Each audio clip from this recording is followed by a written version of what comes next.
You're listening to an Airwave Media Podcast. Feel like who art Ed? Try to slice it. Who art is Mr. Wood art Ed me? Good.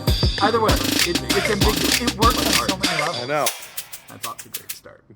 Welcome to Who Arted, weekly art history for all ages. I'm your host, Kyle Wood, and today we're going to be looking at Emily Kame Kngwarreye.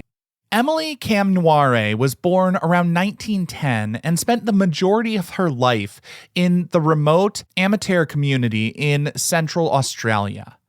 Sadly, in the 1920s, European pastoralist settlers forcibly took over the area, and Kngwarreye, along with her other community members, had to work on the pastoral property. I hate to dwell on the bleak aspects of history, but I think it's worth teasing out just exactly what that really means. In the early to mid 20th century, the Aboriginal people of Australia, the indigenous people, were not considered to be full citizens of their own country. They needed government permission to get married or to travel. The land they lived and worked on was not their own. In fact, they weren't even legally responsible for their own children. They were wards of the state. It wasn't until 1976 that Aboriginal land rights were legally recognized, allowing her to finally live independently. Now, for thousands of years, Aboriginal culture has been deeply intertwined with the Australian landscape. The region is characterized by deserts, grasslands, and striking rock formations. As an esteemed elder of her community, Kngwarreye was trained in creating ceremonial sand paintings inspired by her ancestral dreamings. The Aboriginal artistic tradition is actually the longest-running artistic tradition in the world. It's an unbroken line going back about 50,000 years, predating our ancient Roman art, the pyramids, even several millennia older than the cave paintings in Lascaux. Now, when we talk about dreaming or dream time in the context of Aboriginal culture, we're not talking about things a person sees and imagines in their sleep. The dreamings encompass a complex and multifaceted worldview that underpins the entire cultural and spiritual identity of the community. It includes past, present, and future existence.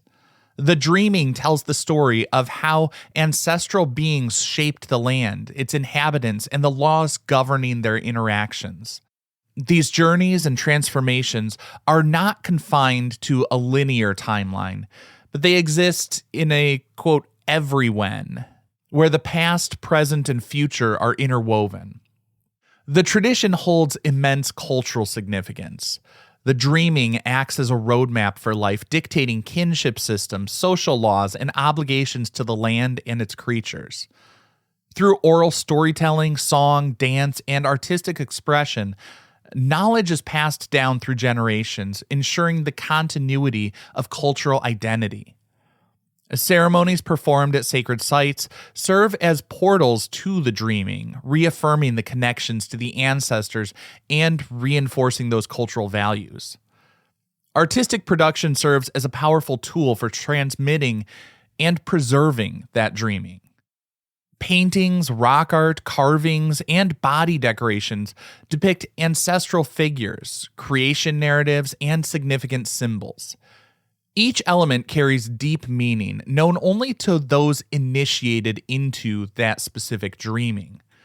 The dreamings are an important part of the culture, but also deeply personal as they're passed down in family lines, and each individual's dreamings will be unique.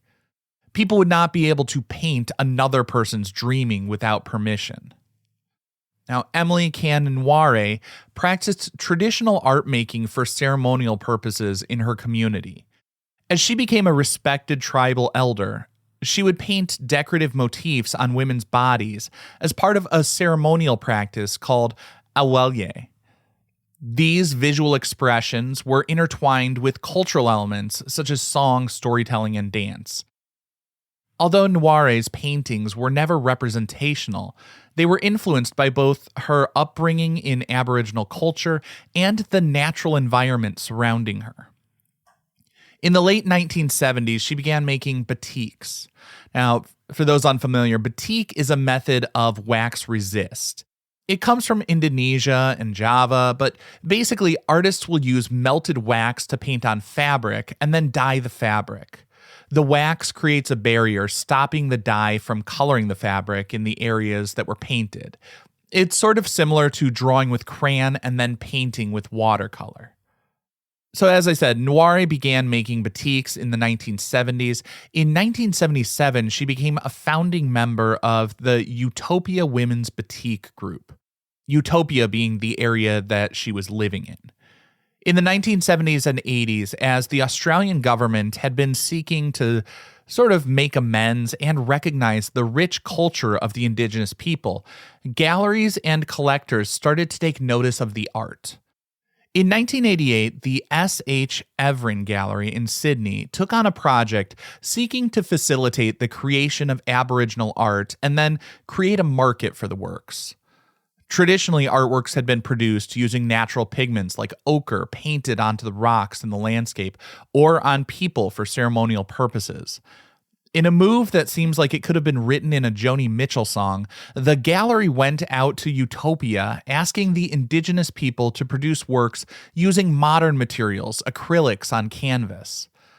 To be clear, I do believe this was a genuine and well-intentioned move to provide materials for artists to create and then display and market the work for the benefit of the community and to spread appreciation of the art and culture. I can see where this has some problematic aspects that could turn exploitative, but I like to assume the best about people. I would say it was an act of tremendous generosity on the part of Kngwarreye and her fellow artists to take those materials and share their work with the uninitiated in the rest of the world. Kngwarreye's painting Emu Woman was selected for the cover of the exhibition catalog as a sign of respect for her status as the senior member of the group. It was her first painting on canvas, but immediately gained critical acclaim. A year after the first group show, she had a solo exhibition of her work at a gallery in Sydney, and following that, she was invited to several international exhibitions. Earth's Creation is an absolutely massive piece she created in 1994. Most biographies will say that she only painted for the last 8 years or so of her life, but really, she was only painting for Western audiences for those final 8 years. It's important to resist that Western lens of only appreciating the works on canvas or comparing her works to pieces by Pollock, de Kooning, or Monet, because while there are some superficial similarities of the color and the texture and the movement, Kngwarreye was doing something very different. It was coming from a really different place. Kngwarreye was about 84 years old when she painted Earth's Creation. It shows an evolution in her style from the more earth-toned traditional pieces she painted as she first began to work on canvas. In this piece, we see rich blues, yellows, and greens, referencing the lush green times that follow periods of heavy rain. She was moving beyond the clay and ochre pigments, but still creating work deeply rooted in her connection to the land and nature.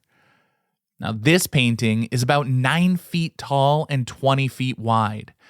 And when it went up for auction in 2007, it sold for an equally large and impressive price of over $1 million. It set a record for the highest price of a work of art by an Aboriginal artist and the highest price for an Australian female painter. A decade later, it sold for over $2 million, once again setting the record for the highest price by an Australian female painter. So kudos to Emily Kame Kngwarreye for not only preserving her cultural heritage and her legacy, but also experimenting and expanding on that tradition, utilizing different materials to capture different subjects, and making the whole world take notice. This concludes this week's episode of Who Arted, part of the Airwave Media Podcast Network.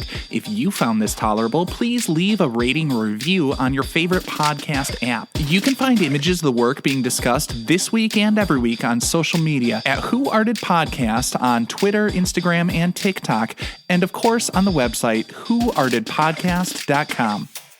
Podcast done.